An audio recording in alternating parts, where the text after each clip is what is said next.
അപ്പോൾ നമുക്കൊപ്പം സനോജും വസീഫും എത്തി. രണ്ട് യുവ തുർക്കികൾ ഇടതുപക്ഷത്തിന് വേണ്ടി പ്രചാരണം നയിച്ചുകൊണ്ടിരിക്കുകയാണ്. സരിന് വേണ്ടിയുള്ള ചൂടുള്ള പ്രചാരണമാണ്.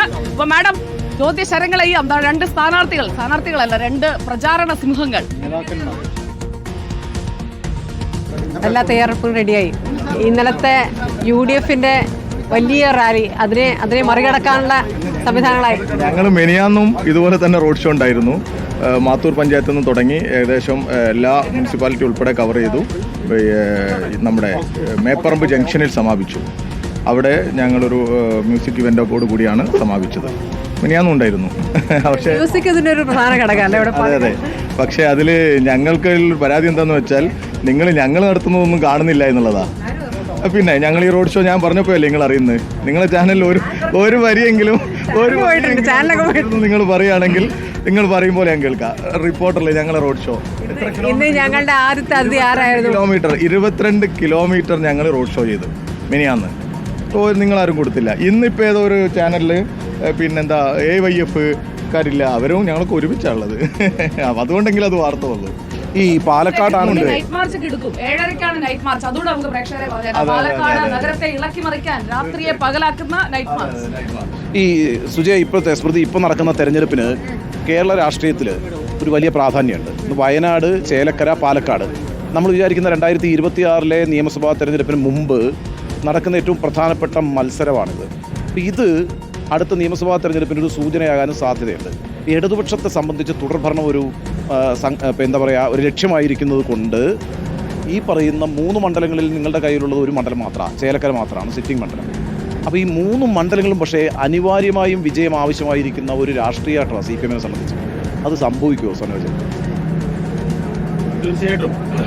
ഒന്ന്, ഈ കേരളത്തിൽ ഇപ്പോൾ ചർച്ച ചെയ്യുന്ന ചില പ്രശ്നങ്ങൾ, ഇപ്പോൾ ഈ വയനാട് കേന്ദ്ര ഗവൺമെൻറ്റിൻ്റെ അവഗണന സംബന്ധിച്ച് ഈ കേരളത്തിലെ ഗവൺമെൻറ് നടത്തിക്കൊണ്ടിരിക്കുന്ന ക്ഷേമ പെൻഷൻ ഉൾപ്പെടെയുള്ള കാര്യങ്ങൾ അത് കൊടുക്കുന്നില്ല, അത് തടഞ്ഞു വെക്കപ്പെടുന്നു, അല്ലെങ്കിൽ അത് ചില പ്രയാസങ്ങൾ ഉണ്ടാകുന്നു. അതാണല്ലോ ഇപ്പം പ്രധാനമായിട്ട് പ്രധാന വിഷയം വന്നത്.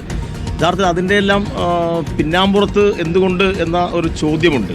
ആ ചോദ്യമാണ് ഈ തിരഞ്ഞെടുപ്പിൽ കൂടി ജനങ്ങൾക്കിടയിൽ നല്ലതുപോലെ ഞങ്ങൾ പഠിപ്പിച്ചത്. എന്തുകൊണ്ട് ഇങ്ങനെ ഈ തടസ്സങ്ങൾ ഉണ്ടാകുന്നു എന്നത് സംബന്ധിച്ച്.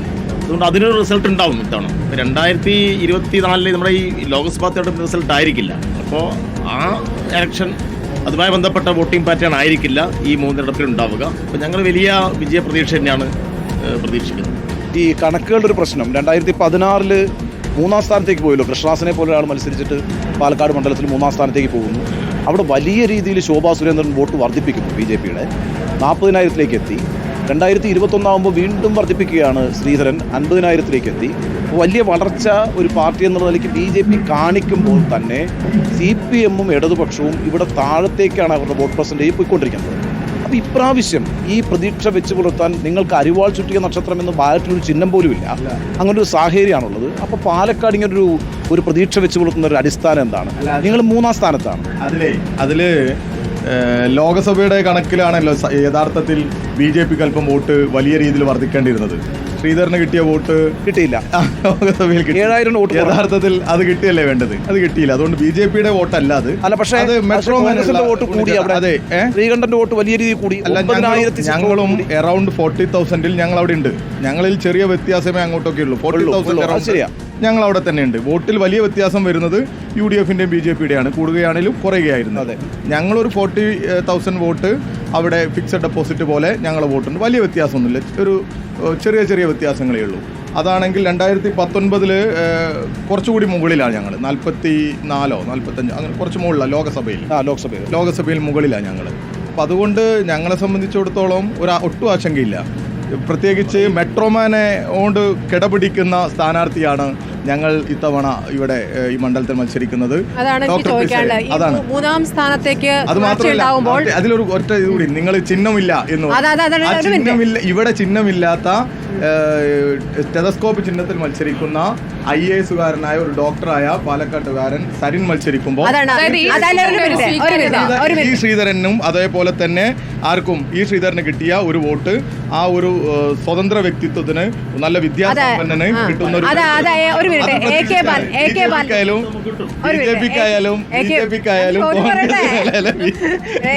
എന്നോട് പറഞ്ഞത്, ഞാൻ ചോദിച്ചു ചിഹ്നം എന്തുകൊണ്ട് ഒഴിവാക്കിയെന്ന്. അപ്പം ചിഹ്നത്തെ താല്പര്യമില്ലാത്തവർ, അരിവാൾ ചുറ്റിക നക്ഷത്രത്തിനോട് താല്പര്യമില്ലാത്തവരുടെ വോട്ട് കിട്ടാൻ വേണ്ടിയിട്ടാണ് ചിഹ്നം മുഴക്കുക. അപ്പൊ അവരെ കൂടി ഇങ്ങോട്ട് എത്തിക്കാൻ വേണ്ടി. അപ്പോൾ ചിഹ്നം ഒരു തടസ്സമായോ നിങ്ങൾക്ക്? ചിലപ്പോ ഇപ്പോൾ സ്മൃതി ചേച്ചിയെ പോലുള്ള ആൾക്ക് ഞങ്ങൾക്കൊന്ന് വോട്ട് ചെയ്യണം എന്നാകും. ചിലപ്പോൾ ചിലർക്ക് അങ്ങനെ ഉണ്ടാവും, ചെറുപ്പം മുതലേ അല്ലെങ്കിൽ എന്തെങ്കിലും കാരണം കൊണ്ട് അരിവാളിനോടൊക്കെ വലിയ ഒരു പ്രയാസം അങ്ങനെ ഉണ്ടാവും. എനിക്കിപ്പോൾ മറ്റൊരു ചിഹ്നം കണ്ട് ഞാൻ വോട്ട് ചെയ്യില്ല, എൻ്റെ ഞാനുമായി ബന്ധപ്പെട്ട നമ്മുടെ അനുഭാവികൾ അങ്ങനെയൊക്കെ ഉണ്ടാവും. അങ്ങനെയുള്ളവരെ ഒക്കെ ആകർഷിക്കാൻ ഒരു പൊതു സ്വീകാര്യനായ ഒരു സ്ഥാനാർത്ഥിയെ അദ്ദേഹത്തിൻ്റെ വിദ്യാഭ്യാസത്തിന് അദ്ദേഹത്തിൻ്റെ കഴിവിന് എല്ലാം ഒരു അംഗീകാരം കൊടുക്കുന്ന, പ്രത്യേകിച്ച് ഒരു 1.5 വർഷ കാലയളവിലേക്കേ ഉള്ളൂ, ആ സാഹചര്യത്തിൽ ഒരു ഭരണത്തോടൊപ്പം നിൽക്കുന്ന ഒരു മിടുക്കനായ ഒരു ചെറുപ്പക്കാരനെ അവതരിപ്പിക്കുന്നു, അതും ഒരു സ്വതന്ത്ര ചിഹ്നത്തിൽ അവതരിപ്പിക്കുന്നു. തീർച്ചയായിട്ടും BJPയിലെ കോൺഗ്രസിലെ എല്ലാം ഈ ഒരു വികസനം ആഗ്രഹിക്കുന്ന മതനിരപേക്ഷ മൂല്യങ്ങൾ ആഗ്രഹിക്കുന്നവരൊക്കെ ഈ ചിഹ്നത്തിൽ പരമ്പരാഗതമായി കോൺഗ്രസ്സായി നിൽക്കുന്ന ആളുകളുടെ വോട്ട് ഇത്തവണ കിട്ടും. ഇത്തവണ മുരളീധരൻ ഇവിടെ പറഞ്ഞത് എന്താണ്, മത്സരം UDFും LDFും തമ്മിലെന്താണ്. ഇപ്പൊ ചാണ്ടി ഉമ്മൻ പറഞ്ഞതും UDFും LDFും തമ്മിലെന്താണ്. ചെന്നിത്തല പറഞ്ഞതും അങ്ങനെയാണ്. അപ്പൊ ആ ഒരു അവരുടെ പ്രസ്താവനക്കെല്ലാം പിന്നിൽ കൃത്യമായ ഒരു രാഷ്ട്രീയമുണ്ട്, അതിവിടെ പ്രതിഫലിക്കും. അതുകൊണ്ട് പരമ്പരാഗതമായി കോൺഗ്രസിന് മാത്രം വോട്ട് കൊടുക്കുന്ന ആളുകൾക്ക് മടിയില്ലാതെ സരിന് വോട്ട് ചെയ്യാൻ വേണ്ടി കഴിയും. തരൂരിനെ പോലുള്ള ആളുകൾ പറഞ്ഞില്ല മിടുക്കനായ സ്ഥാനാർത്ഥിയാണെന്ന്. അത് മാത്രമല്ല, ഉണ്ണിച്ചേട്ടൻ പോലുള്ള ആളുകൾക്ക് തുടക്കത്തിൽ എന്തായാലും അറിയാം, നിങ്ങൾ കുറച്ചുകൂടി ഇതിനെയൊക്കെ സൂക്ഷ്മമായി, ഞങ്ങളും നിങ്ങളെ കേൾക്കുന്ന ആളുകളാണ്, സൂക്ഷ്മമായി വിലയിരുത്തുന്ന ആളുകളാണ്. ഇപ്പോൾ പാലക്കാട് ഈ തെരഞ്ഞെടുപ്പിൽ ഞങ്ങൾ വരുന്ന സമയത്ത്, അതായത് ഈ തെരഞ്ഞെടുപ്പിന്റെ അലയോലികൾ വരുന്ന സമയത്തുള്ള അന്തരീക്ഷം അല്ലല്ലോ ഇപ്പോൾ. അല്ല, ശക്തമായ ത്രികോണ മത്സരമായി. അതെ, വലിയ രീതിയിൽ ഗുണം ചെയ്തു. പിന്നെ തുടക്കം മുതൽ ഞങ്ങൾ മുന്നോട്ട് വെക്കുന്ന, അല്ലെങ്കിൽ ഞങ്ങൾ ഉന്നയിക്കുന്ന, അതുപോലെ തന്നെ കോൺഗ്രസിനകത്തു നിന്ന് ഉന്നയിക്കപ്പെടുന്ന വിഷയങ്ങൾക്ക് പ്രതികരിക്കേണ്ട സാഹചര്യമാണ് ആർക്ക് വരുന്നത്, UDFന് വരുന്നത്. ഇപ്പോൾ അവരുടെ കത്ത് വിവാദം ഇത്ര ഷാർപ്പായിട്ടാണ് അവർ കത്തയച്ചത്. ഒക്ടോബർ 15 എന്ത് ചെയ്യുന്നു, സ്ഥാനാർത്ഥി പ്രഖ്യാപനം വരുന്നു. അതേ ഒക്ടോബർ 15 DCC AICCക്ക് കത്തയക്കുന്നു, ഞങ്ങൾക്ക് ഈ സ്ഥാനാർത്ഥിയെ വേണ്ട, അതായത് മറ്റൊരു സ്ഥാനാർത്ഥിയെ മതി, കെ മുരളീധരനെ മതി. മാത്രം പോരെ,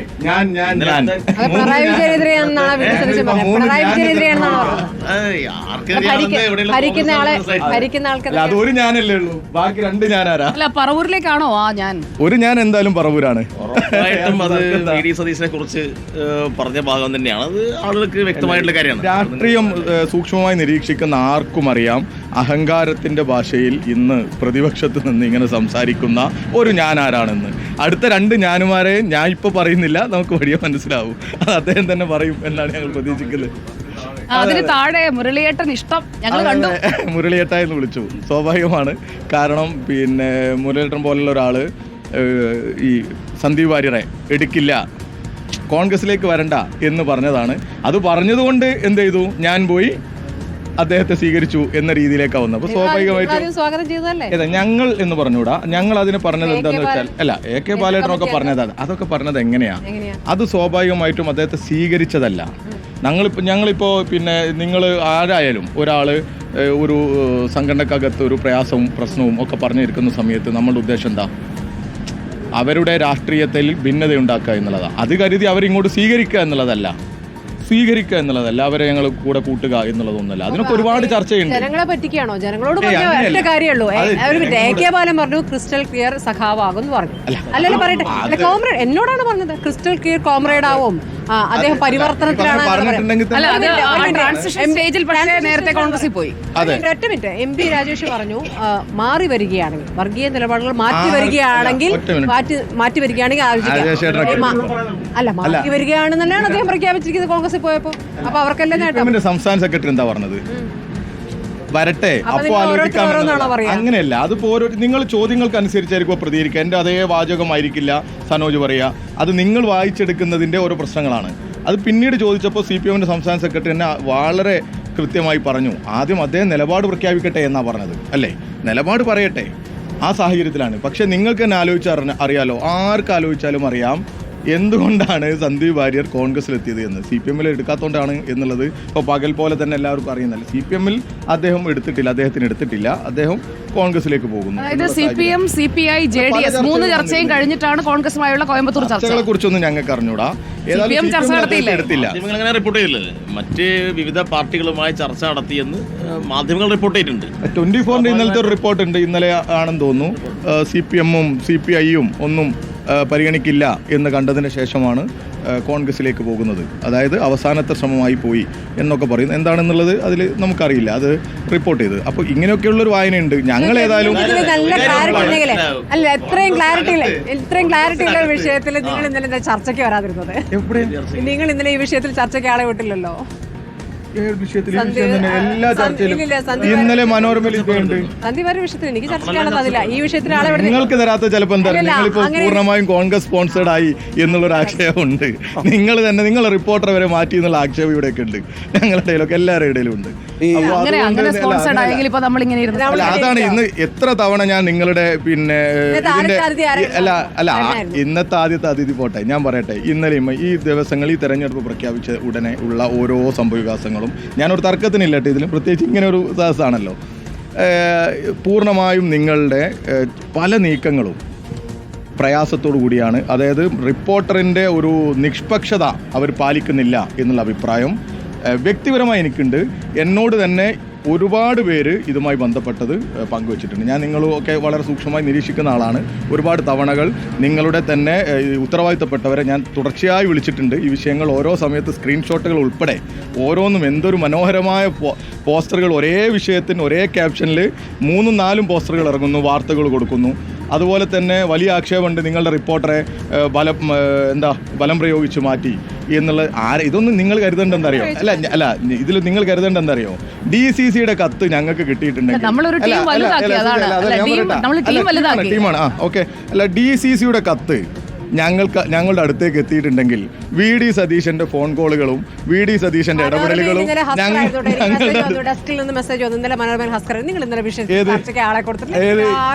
എനിക്കറിഞ്ഞൂടെ. ഇന്നലെ ഞങ്ങൾ മനോരമയിൽ ഓപ്പൺ ചർച്ച പോയി. അല്ലല്ല, ഞാൻ പറയുന്നത് സന്ദീപ് വാര്യർ എന്ന വിഷയം ചർച്ച ചെയ്യുന്നതിനോട് CPM-ന് താല്പര്യമില്ല എന്ന് പറഞ്ഞു. കുഴപ്പമില്ലെന്നേ, അത് പറഞ്ഞാൽ മതി.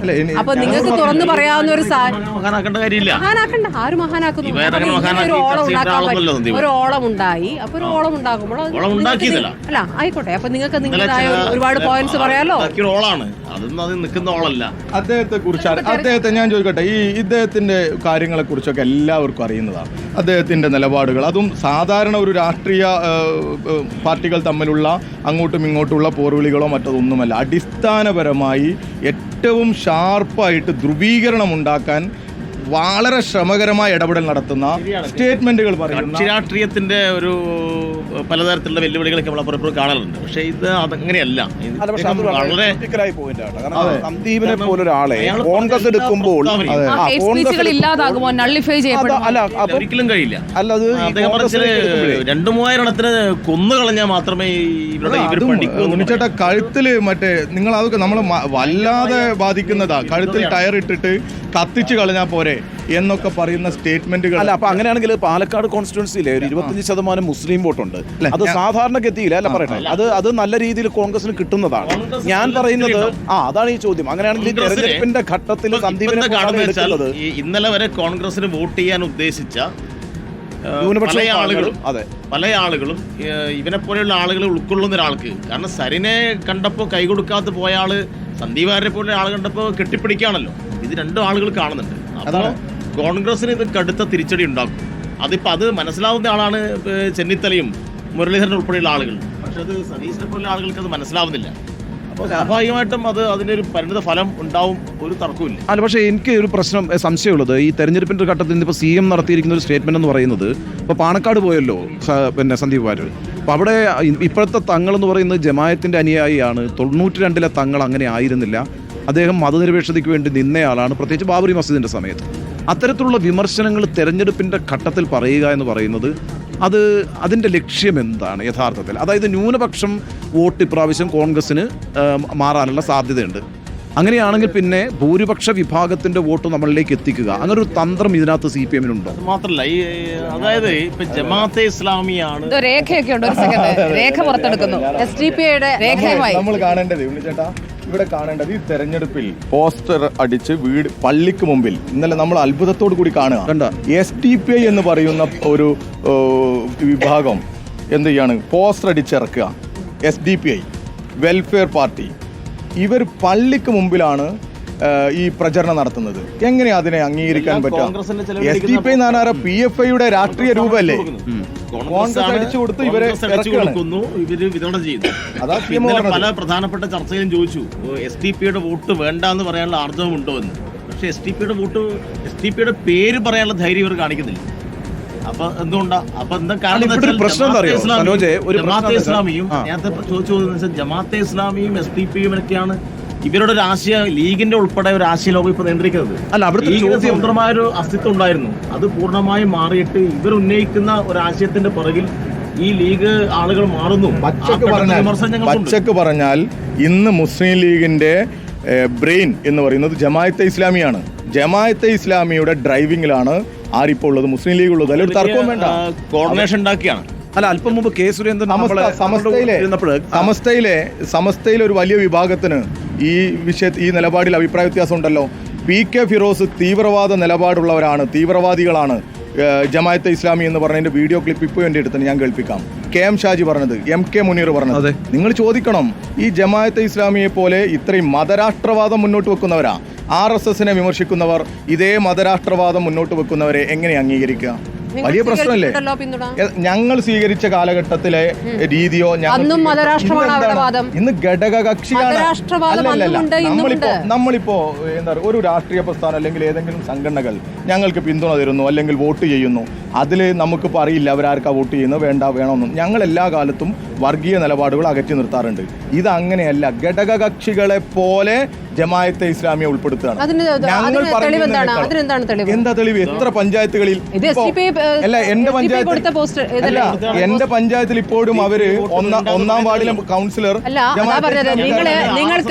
SDPIയുടെയും വോട്ട് വേണ്ട എന്ന് അസന്നിഗ്ധമായി പറയുന്നുണ്ട്. നിങ്ങൾ ജമാഅത്തയുടെ പിന്തുണ അംഗീകരിച്ചുകൊണ്ട് ദേശാഭിമാനിയിൽ മുഖപ്രസംഗം വന്നിട്ടുണ്ടെന്നേ 93-ൽ.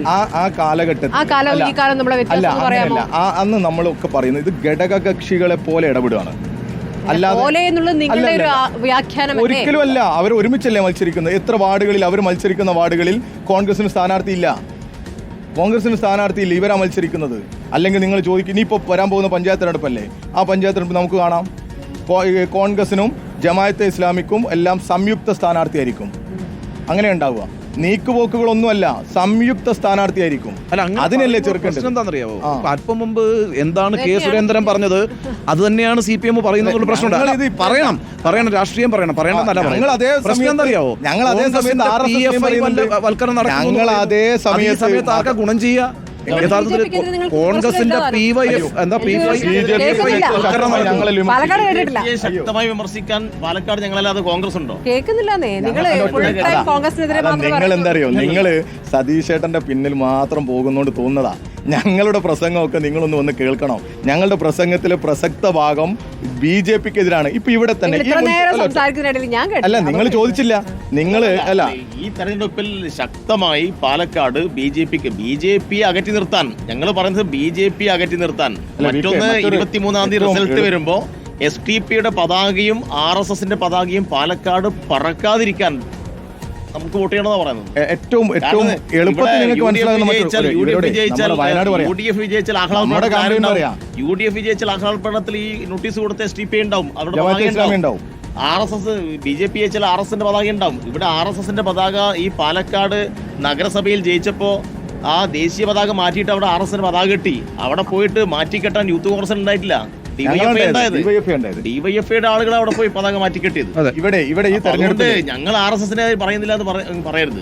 RSSന്റെ പതാക ഇവിടെ മുനിസിപ്പാലിറ്റിയിൽ ഉയർത്തിയപ്പോ അത് അഴിച്ചു മാറ്റാൻ യൂത്ത് കോൺഗ്രസോ ഷാഫിയുടെ അനുയായികളോ ഉണ്ടായിട്ടില്ല, ഞങ്ങളെ ഉണ്ടായിട്ടുള്ളൂ. ഇവിടെ ഈ തെരഞ്ഞെടുപ്പിൽ തന്നെ അതും തെറ്റാണ്. ഈ തെരഞ്ഞെടുപ്പിൽ തന്നെ ഞാനിവിടെ പൂർണ്ണമായി നിന്ന ഒരാളല്ലേ, ഈ തെരഞ്ഞെടുപ്പിൽ എത്ര സമരം ഞങ്ങൾ ഈ മുനിസിപ്പാലിറ്റിയുമായി ബന്ധപ്പെട്ടെടുത്തു. ടൗൺ ഹാളിന്റെ മുമ്പിൽ നിങ്ങൾ ശ്രദ്ധിച്ചു കാണും, പാട്ടുപാടി സമരം. ടൗൺ ഹാൾ ആരാ? മുനിസിപ്പാലിറ്റി ഭരിക്കുന്നതാരാ? BJP ആണ്. അവരുടെ വികസന വിരുദ്ധത മുന്നോട്ട് വെച്ചതാരാ? ഞങ്ങളാ. ഏതെങ്കിലും ഒരു സമരം ഇവർ ഇത്രയും കാലയളവിൽ ഇവിടെ ഈ RSS ഭരിക്കുന്ന BJP ഭരിക്കുന്ന മുനിസിപ്പാലിറ്റിക്കെതിരെ നടത്തിയിട്ടുണ്ടോ? ഇവിടെ തന്നെ ഷാനിബും അതോടൊപ്പം തന്നെ സരിനും ഒക്കെ പറഞ്ഞത് എന്താ? മുനിസിപ്പാലിറ്റിയും MLAയും തമ്മിലുള്ള ഡീലാണ് എന്നുള്ളതാണ്. മുനിസിപ്പാലിറ്റി BJPക്ക് കൊടുക്കുന്നു, അതോടൊപ്പം MLA സ്ഥാനം ഷാഫി വാങ്ങുന്നു. ഇതായിരുന്നു ഡീല്. ഞങ്ങൾ ഇവിടെ ഇതേ പാലക്കാട് നഗരത്തിൽ ഞങ്ങൾ രണ്ടുപേരും അണിനിരന്നുകൊണ്ടാണ് രാത്രി എന്തിനെതിരെ സമരം നടത്തിയത്? വയനാടിനെ ദേശീയ ദുരന്തമായി പ്രഖ്യാപിക്കാത്തതിൽ എതിരെ പ്രതിഷേധിച്ചുകൊണ്ട് ഞങ്ങൾ ഇവിടെ തന്നെ പ്രതിഷേധ പ്രകടനം നടത്തി. ആരാ ഇവിടെ നടത്തിയത്? ഞങ്ങൾ ഇവിടെ എല്ലാ മേഖലാ കേന്ദ്രങ്ങളിലും പന്തം കൊടുത്തു. യൂത്ത് കോൺഗ്രസിന്റെ ഒരു പ്രകടനം ഈ വയനാടിന്റെ വിഷയത്തിനകത്ത് ദേശീയ ദുരന്തമായി പ്രഖ്യാപിക്കാത്തതിൽ ഒരു സമരം നമ്മൾ കാണുന്നുണ്ടോ? BJP ഇല്ല. കേരളത്തിൽ അങ്ങോളം ഇങ്ങോളം ഞങ്ങളാണ് ശക്തമായ പ്രതിഷേധം ഉയർത്തിയത്. വയനാട് കേന്ദ്രീകരിച്ച് വലിയ സമരം DYF നേതൃത്വം കൊടുക്കുകയാണ്. അതെ, ഹർത്താലുണ്ട്. അതുമായി ബന്ധപ്പെട്ട DYFയുടെ കാര്യം പറഞ്ഞത് കൊടുക്കുകയാണ്.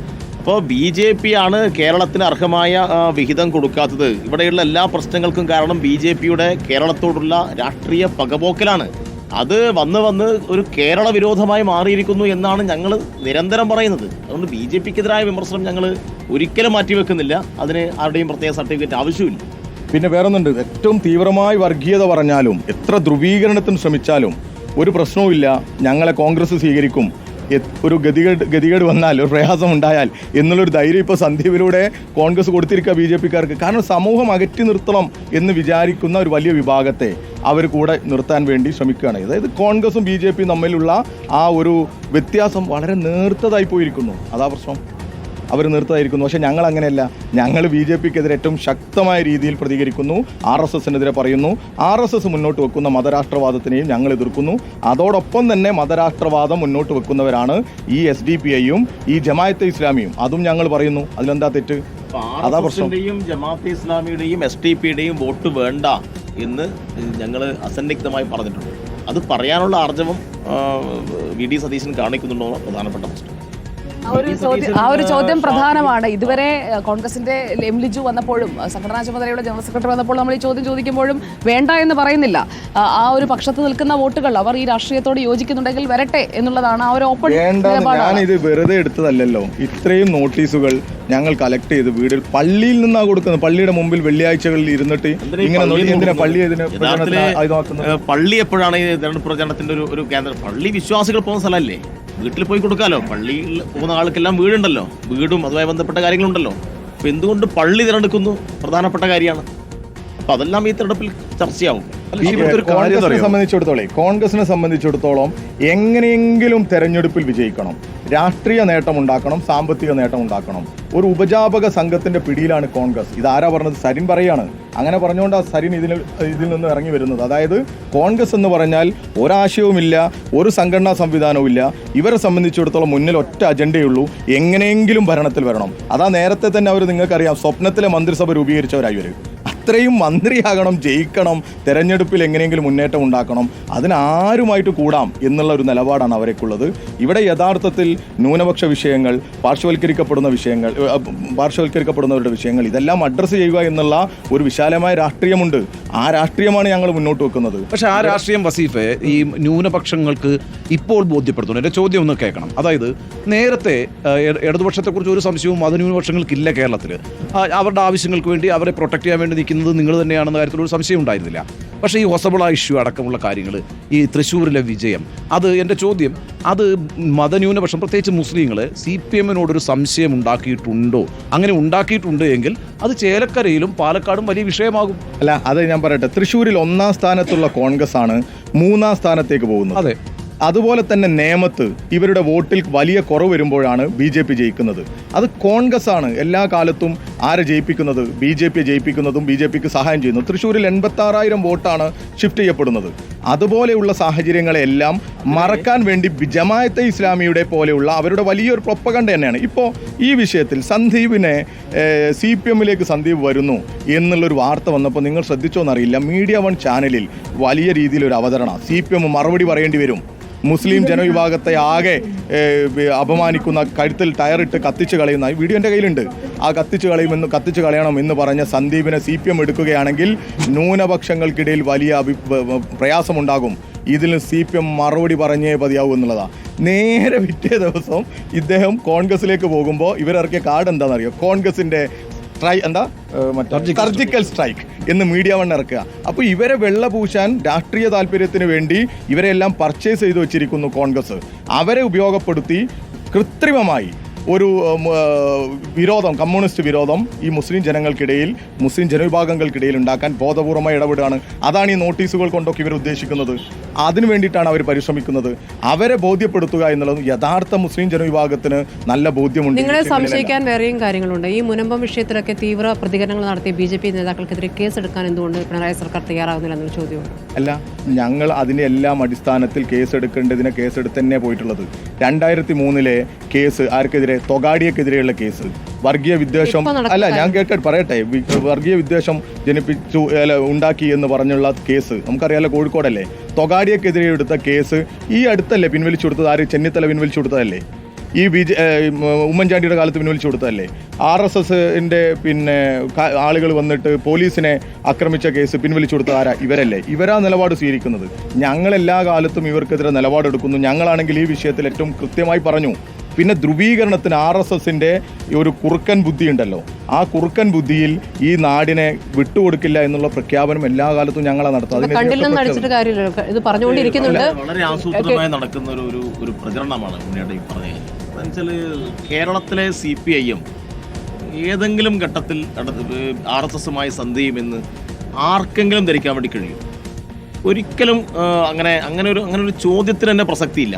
അങ്ങനെ ഒരു നറേറ്റീവാണ് ഈ തെരഞ്ഞെടുപ്പിൽ കൊണ്ടുവരുന്നത്. ഒരു കള്ളം 1000 തവണ ആവർത്തിച്ച് ഇതൊരു പൊതുബോധമാക്കി മാറ്റാൻ നോക്കുകയാണ്. ഞങ്ങൾക്ക് അങ്ങനെ ആരെങ്കിലും സർട്ടിഫിക്കറ്റ് ആവശ്യമേ ഇല്ല. കാരണം ഇടതുപക്ഷം എല്ലാ കാലത്തും RSSമായി എല്ലാ അർത്ഥത്തിലും ഫൈറ്റ് ചെയ്യുന്നവരാണ്. അത് ഏതെങ്കിലും ഒരു തലത്തിൽ നിന്നുകൊണ്ട് മാത്രമല്ല, ഏതെങ്കിലും ഒരു തെരഞ്ഞെടുപ്പ് പൊളിറ്റിക്സിൽ മാത്രമല്ല. ആത്യന്തികമായിട്ട് RSSനുമായിട്ടുള്ള വിയോജിപ്പ് അത് പ്രത്യേകിച്ച് പറയേണ്ട കാര്യമില്ല. പക്ഷേ ഈ തെരഞ്ഞെടുപ്പിൽ അവിടെ വോട്ട് ആരതാ ചോർന്നത്? കോൺഗ്രസിൻ്റെ അല്ലേ? അവിടെ ഒരു അന്വേഷണം പ്രഖ്യാപിച്ചിട്ടുണ്ടല്ലോ. ഈ ഇലക്ഷൻ മുന്നേ ആ അന്വേഷണ കമ്മീഷൻ റിപ്പോർട്ട് പ്രസിദ്ധീകരിക്കാനുള്ള ധൈര്യം കോൺഗ്രസിനുണ്ടോ? VD സതീശൻ ചെയ്യേണ്ടത് ഈ ആരോപണമൊക്കെ ഉന്നയിക്കുന്ന ഘട്ടത്തിൽ അവിടെ എന്തുകൊണ്ട് കോൺഗ്രസ് 3ാം സ്ഥാനത്തേക്ക് പോയി എന്നെ സംബന്ധിച്ച് കോൺഗ്രസ് അന്വേഷിച്ച് കണ്ടെത്തിയ വിവരങ്ങളുണ്ട്.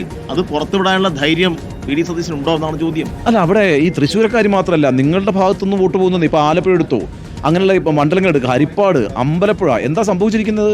CPMന്റെ വോട്ട് പോയിരിക്കുന്നു. ആരുടെ വോട്ടാണ് പോയത്? ഈഴ വിഭാഗങ്ങളുടെ വോട്ട് പോയിരിക്കുന്നു. നിങ്ങളൊരു പ്രതിസന്ധിയെ നേരിടുന്നൊരു പാർട്ടി എന്നുള്ള നിലയ്ക്ക് അപ്പം നിങ്ങൾ എന്ത് ചെയ്യുന്നു? നിങ്ങൾ ഈ ന്യൂനപക്ഷ പ്രീണത്തിൻ്റെ പാർട്ടിയാണ് എന്നതുകൊണ്ട് ഭൂരിപക്ഷങ്ങൾ നിങ്ങളിൽ നിന്ന് അകന്നു പോകുന്നു എന്ന് മനസ്സിലാക്കുകയും അതിനെ പ്രതിരോധിക്കാനുള്ള നീക്കങ്ങളിലേക്ക് നിങ്ങൾ പോവുകയും ചെയ്യുന്നു. അപ്പോൾ ന്യൂനപക്ഷങ്ങൾ നിങ്ങൾക്ക് എതിരാകുന്നു. ഈ രാഷ്ട്രീയ സാഹചര്യം CPM അഭിമുഖീകരിക്കുന്നുണ്ടോന്നാണ് എൻ്റെ ചോദ്യം. അല്ല, ഇപ്പോൾ നമ്മൾ ഈ നമ്മുടെ അയോധ്യ വിഷയത്തിൽ അതുമായി ബന്ധപ്പെട്ട് ഇപ്പോൾ രാമക്ഷേത്ര നിർമ്മാണ സമയത്ത് എൽദോസ് കുന്നപ്പള്ളി എന്ന് പറയുന്ന MLA, എറണാകുളത്ത് MLA, കോൺഗ്രസ് നേതാവാണല്ലോ. അദ്ദേഹം RSSന് ഈ രാമക്ഷേത്ര നിർമ്മാണത്തിന് പണം സംഭാവന ചെയ്ത സമയത്ത് എത്ര ആവേശത്തോടു കൂടി, എനിക്ക് അഭിമാനം തോന്നുന്നു എന്ന് പറഞ്ഞ് പണം സംഭാവന ചെയ്ത ഒരു വാക്കുകൊണ്ട് പോലും നിങ്ങൾ എവിടെയെങ്കിലും ജമാഅത്തെ ഇസ്ലാമിയോ ആരെങ്കിലും കോൺഗ്രസ് ഇന്ന നിലപാട് സ്വീകരിച്ചു എന്ന് പറഞ്ഞോ? പ്രിയങ്ക ഗാന്ധി, അതായത് മിസ്സിസ് ഭദ്ര, അവരെടുത്ത സമീപനം ചർച്ച ചെയ്യപ്പെട്ടോ? ഇതെങ്ങാനും CPMന്റെ ഏതെങ്കിലും ഒരു ബ്രാഞ്ച് സെക്രട്ടറിയുടെ ഭാഗത്തു നിന്നാണ് ഉണ്ടായിരുന്നത് എങ്കിൽ ഇവിടെ ബോധപൂർവമായ ഒരു വലിയ പരിശ്രമം ഉണ്ടാകുമായിരുന്നു. CPM എന്ന് പറഞ്ഞാൽ സംഘി പാർട്ടിയാണ് എന്നുള്ള നരേറ്റീവ് സൃഷ്ടിക്കാൻ ഈ ജമാഅത്തെ ഇസ്ലാമിയും SDPIയും ശ്രമിച്ചുകൊണ്ടേയിരിക്കുമായിരുന്നു. അവരുടെ ഒരു വലിയ ശ്രമമുണ്ട് CPMനെതിരെയുള്ള. ആ വലിയ ശ്രമം ഒരു ഭാഗത്ത് നടക്കുന്നു. അതോടൊപ്പം തന്നെ RSS ശ്രമിച്ചുകൊണ്ടിരിക്കുന്നുണ്ട്. CPM എന്ന് പറഞ്ഞാൽ മുസ്ലിങ്ങളുടെ പാർട്ടിയാണ്, മുസ്ലിങ്ങൾക്ക് വേണ്ടി, ന്യൂനപക്ഷങ്ങൾക്ക് വേണ്ടി നിലപാട് സ്വീകരിക്കുന്ന പാർട്ടിയാണ്. ഇവർ കുറുക്കൻ്റെ കൗശലത്തോടുകൂടി ഈ രണ്ട് വിഭാഗവും ഇവിടെ ഇടപെടുന്നുണ്ട്. ഞങ്ങളെ സംബന്ധിച്ചിടത്തോളം ഇവരെ രണ്ടുപേരെയും ചെറുക്കുക എന്നുള്ള വലിയ ശ്രമകരമായ ഒരു ദൗത്യം തന്നെയാണ് ഞങ്ങളുടെ മുമ്പിലുള്ളത്. അങ്ങനെ ഈ സമൂഹത്തെ മതപരമായ ധ്രുവീകരണത്തിലേക്ക് കൊണ്ടുപോകരുത് എന്നുള്ള വലിയൊരു നിശ്ചയദാർഢ്യം ഞങ്ങൾക്കുണ്ട്. അതിനുവേണ്ടിയുള്ള വലിയ ഇടപെടൽ ഞങ്ങൾ നടത്തിക്കൊണ്ടിരിക്കുന്നത്. അതിൽ പല സ്ഥലങ്ങളിലും ഇപ്പോൾ സംഘടനാ പ്രയാസങ്ങളുള്ള സ്ഥലങ്ങളിലും മറ്റുമൊക്കെ വോട്ടിലും ഒക്കെ ചെറിയ വ്യത്യാസങ്ങളോ അല്ലെങ്കിൽ സംഘടനാ ദൗർബല്യങ്ങളോ ഒക്കെ ഉണ്ടെങ്കിൽ അതൊക്കെ പരിഹരിക്കണം എന്നുള്ളത് തന്നെയാണ് ഞങ്ങൾ മുന്നോട്ട് വെക്കുന്നത്. ഇപ്പോൾ ഈ തെരഞ്ഞെടുപ്പ് കഴിഞ്ഞപ്പോഴും ഞങ്ങൾ മുന്നോട്ട് വെച്ചത് എന്താ? ഈ വികസനവും അതുപോലെ തന്നെ മതനിരപേക്ഷതയും മുറുകെ പിടിക്കണം എന്ന് തന്നെയാണ്. അത് തന്നെയാണ്. അല്ല, ഈ ഭൂരിപക്ഷത്തെ ഞങ്ങൾ എങ്ങനെ കൈകാര്യം ചെയ്യുന്നു പറഞ്ഞത്? അല്ല, എൻ്റെ ചോദ്യമാണോ?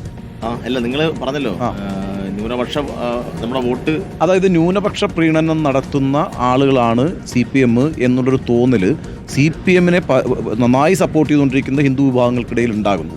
അതിപ്പോൾ അതിനകത്ത് ഇപ്പോൾ SNDP ഒക്കെ നല്ല റോൾ വഹിച്ച് കൃത്യമായി അത് BDJS-ലൂടെ BJP-യിലേക്ക് എത്തിച്ചു കൊടുക്കുന്നുണ്ട്. ആ വിഭാഗങ്ങളുടെ വോട്ട് ചോരുന്നുണ്ട് നിങ്ങളുടെ പാർട്ടിയിൽ നിന്ന് ഈ കഴിഞ്ഞ ലോക്സഭാ തെരഞ്ഞെടുപ്പിൻ്റെ കണക്കെടുത്ത് പരിശോധിക്കുമ്പോൾ. അപ്പോൾ നിർണായകമായ ശക്തി പാർട്ടിക്കുള്ള സ്ഥലങ്ങളിലൊക്കെ 2ാം സ്ഥാനത്ത് വന്നിട്ടുണ്ട് നിയമസഭാ മണ്ഡലത്തിൽ BJP. അപ്പോൾ അതെങ്ങനെയാണ് സംഭവിക്കുന്നത്? ആ വിഭാഗത്തിൻ്റെ വോട്ടും നിങ്ങൾക്ക് നഷ്ടമാകുന്നു. ആ പ്രതിസന്ധി അഭിമുഖീകരിക്കുന്നുണ്ടോ നിങ്ങൾ? ലോകസഭയിൽ നമുക്ക് ലോകസഭയിൽ ഉണ്ടായിട്ടുള്ള ഒരു നമ്മുടെ ഇലക്ഷൻ റിവ്യൂ നമ്മൾ നോക്കുമ്പോഴേ നിങ്ങൾ ഈ പറയുന്ന മാതിരിയുള്ള നമുക്ക് പരമ്പരാഗതമായി കിട്ടിക്കൊണ്ടിരിക്കുന്ന വോട്ടിൽ കുറവുണ്ടായിട്ടുണ്ട്. ആ കുറവ് എങ്ങനെ ഉണ്ടായി നോക്കുമ്പോൾ അത് കൃത്യമായിട്ടും കേരളത്തിലെ ജാതി സംഘടനകളെ RSS കൈകാര്യം ചെയ്യുന്ന രൂപത്തിലേക്ക് പോകുന്നു. അപ്പം അത് തിരിച്ചറിഞ്ഞ് ആ ജാതി സംഘടനകൾക്കിടയിൽ അണിനിരന്നിട്ടുള്ള സാധാരണ ആളുകളുമായിട്ട് നമ്മൾ ചർച്ച ചെയ്തുകൊണ്ടിരിക്കുകയാണ്. ഇപ്പം SNDP ആയി കഴിഞ്ഞാലും SNDPയുടെ ഭാഗമായി അണിനിരന്നിട്ടുള്ള ആളുകൾ അവർ സ്വാഭാവികമായിട്ട് ശ്രീനാരായണ ഗുരുവിൻ്റെ ദർശനങ്ങളാണ് ഉയർത്തിപ്പിടിക്കേണ്ടത്. അപ്പോൾ ശ്രീനാരായണ ഗുരുവിൻ്റെ ദർശനങ്ങൾ ഉയർത്തിപ്പിടിക്കുന്നതിന് പകരം അതിനകത്ത് ഗോൾവാൾക്കറുടെ ദർശനം ഉയർത്തിപ്പിടിക്കുന്ന രൂപത്തിലേക്ക് കാര്യങ്ങൾ പോകുന്നു. അല്ല സനോജ്, എൻ്റെ പ്രശ്നം എന്ന് വെച്ചാൽ ഈ ലോക്സഭാ തെരഞ്ഞെടുപ്പിന് തൊട്ടു മുമ്പ് ലീഗ് ഒരു വർഗീയ പാർട്ടി ആയിരുന്നില്ല CPM-നെ സംബന്ധിച്ചിടത്തോളം. ഗോവിന്ദ മാസ്റ്റർ തന്നെ പ്രസ്താവന ഉണ്ടല്ലോ, അവർ ന്യൂനപക്ഷങ്ങളുടെ അവകാശങ്ങൾക്ക് വേണ്ടി ജനാധിപത്യപരമായി പ്രവർത്തിക്കുന്ന പാർട്ടി എന്നാണ് ഗോവിന്ദ മാസ്റ്റർ വിശദീകരിച്ചത്. ഇന്നിപ്പോൾ നിങ്ങൾ രണ്ടാളും പറയുമ്പോഴും നിങ്ങളുടെ മുഖ്യമന്ത്രി പറയുമ്പോഴും ആ രീതിയിൽ പറഞ്ഞുകൊണ്ടിരിക്കുന്നു. അതെ, അത് ലീഗിൽ വന്ന മാറ്റത്തെ കുറിച്ച് നിങ്ങൾ ഈ 24 തെരഞ്ഞെടുപ്പിന് ശേഷം ലീഗിന് മാറ്റം എന്ന് പറഞ്ഞാൽ പെട്ടെന്നല്ല ഉണ്ടാവുക. ലീഗ് നേരത്തെ സ്വീകരിച്ച നിലപാടിൽ നിന്ന് വ്യത്യസ്തമായി ലീഗിന്റെ ആശയങ്ങളിൽ നല്ലതുപോലെ ജമാഅത്തെ ഇസ്ലാമിയുടെ ആശയങ്ങൾ കൂടിക്കലർന്നു. അല്ല അതായത് നമുക്ക് അനുഭവത്തിലാണല്ലോ പറയാം, നിങ്ങളുടെ അനുഭവത്തിലാണല്ലോ നമ്മൾ പറയാം. 2024 ഇലക്ഷൻ റിസൾട്ടിന്റെ അനുഭവം നോക്കുമ്പോൾ ലീഗ് ഈ നിലയിൽ സ്വാധീനിക്കപ്പെട്ടിരിക്കുന്നു. ലീഗിൽ എല്ലാ വിഭാഗം ആളുകളുമല്ല, ലീഗിലും 2 വിഭാഗം ആളുകൾ ഉണ്ടായിരുന്നു. പക്ഷേ ഭൂരിപക്ഷം വരുന്ന ആളുകൾക്കും ഈ ഒരു സ്വാധീനം നല്ലതുപോലെ വന്നു. ലീഗ് ജമാഅത്തെ ഇസ്ലാമിയുടെ തടവറയിലാണ് എന്ന് സമസ്തയിലെ തന്നെ ഒരു വിഭാഗം പറയുന്നത് ഇപ്പൊ ഉണ്ണിച്ചേട്ടത്തി കണ്ടിട്ടുണ്ട്. വളരെ കൃത്യമായി സമസ്തയിലെ, അതായത് മുസ്ലിം ലീഗിന്റെ ഏറ്റവും ബാക്ക് ബോണായി നിന്നിരുന്നത് ആരാ? സമസ്തയായിരുന്നു. ആ സമസ്ത തന്നെ പറയുകയാണ് എന്ത്, മുസ്ലിം ലീഗ് ഇപ്പോൾ ജമാഅത്തെ ഇസ്ലാമിയുടെ തടവറയിലാണ് എന്ന്. അങ്ങനെ ജമാഅത്തെ ഇസ്ലാമിയുടെ തടവറയിലാണ് എന്ന് അവരോടൊപ്പം നിൽക്കുന്നവർ തന്നെ വിളിച്ചു പറഞ്ഞുകൊണ്ടേയിരിക്കുന്നു. അവർക്കിടയിൽ വലിയ അഭിപ്രായ വ്യത്യാസങ്ങൾ ഉണ്ടായിക്കൊണ്ടിരിക്കുന്നു. സ്വാഭാവികമായിട്ടും ഇതൊക്കെ നോക്കിക്കാണുന്ന ഞങ്ങളും ആ നിലപാട് തന്നെയാണ് പറയുന്നത്. ഞങ്ങൾ പറയുമ്പോൾ മാത്രം ഇങ്ങനെ ഒരു പ്രശ്നം ഉണ്ടാകരുതല്ലോ. തീർച്ചയായും നമുക്ക് എന്തായാലും ഈ തെരഞ്ഞെടുപ്പ് കാലത്ത് നമ്മളൊരു ദീർഘ സംഭാഷണത്തിലായിരുന്നു, ചൂടുള്ള ചർച്ചയായിരുന്നു. വണ്ടിക്ക് പുറത്ത് നല്ല ചൂടാണ്. മാത്രമല്ല നമുക്ക് ഈ ബസ്സിനെ അടുത്ത സ്റ്റോപ്പിലേക്ക് വിടണം. ഇതിനു മുമ്പ് ഇങ്ങനെ ഇരുന്നിട്ടുണ്ടോ ഏതെങ്കിലും ഒരു പരിപാടിയിൽ? ഞങ്ങൾ പരിപാടിയിൽ ഇങ്ങനെ ഇരുന്നിട്ട്, പക്ഷേ നിങ്ങളുടെ രാഷ്ട്രീയം സംസാരിക്കാൻ ഇരുന്നിട്ടില്ലല്ലോ. മറ്റേ ഓണം കൂടിക്കാഴ്ച അങ്ങനെയുള്ള പരിപാടികളല്ലേ ഉള്ളൂ. രാഷ്ട്രീയം എങ്ങനെയുണ്ട് നമ്മുടെ ബസ്? നിങ്ങൾ ഭയങ്കര, അതായത് ഡിവൈഎഫ്ഐക്കാർ അല്ലെങ്കിൽ CPM എന്ന് പറഞ്ഞാൽ ഭയങ്കര മസിൽ പിടിച്ചിരിക്കുന്നവരാണെന്നുള്ള ഒരു നമ്മൾ ഓണപരിപാടിക്ക് വന്നിട്ട് വസീഫ് നന്നായിട്ട് പെർഫോം. ഓണപരിപാടിക്ക് ഞങ്ങളെ നിങ്ങൾ നോക്കിക്കാണുന്നതിന്റെ പ്രശ്നം, ഞങ്ങളും മനുഷ്യന്മാരാണ്. ഞങ്ങളെ നിങ്ങൾ നോക്കിക്കാണുന്നതിന്റെ നിങ്ങളുടെ മനസ്സിന്റെ മസിലുണ്ടല്ലോ, ഞങ്ങളെ നോക്കുന്ന ആ കാഴ്ചയുടെ അല്ല. അതുകൊണ്ടാണ് ഞങ്ങൾ സാധാരണക്കാർക്കിടയിലൊക്കെ ജീവിച്ച് ഇതേപോലെയൊക്കെ പോകുന്നതാണ്. സാധാരണക്കാരാണ്. അതെ. അപ്പൊ നമുക്ക് സന്തോഷത്തോടെ യാത്ര പറയാം. ഇനിയിപ്പോ നൈറ്റ് മാർച്ചിനൊക്കെ തയ്യാറെടുക്കണമല്ലോ. അപ്പൊ ഉഷാറാക്കോ. 7:30-ക്കല്ലേ വന്നിരിക്കും. ഞങ്ങളുടെ റാലിക്ക് വന്നിട്ടുള്ള പരാതി പറഞ്ഞിട്ടുണ്ട്. അപ്പോൾ ഓൾ ദി ബെസ്റ്റ്.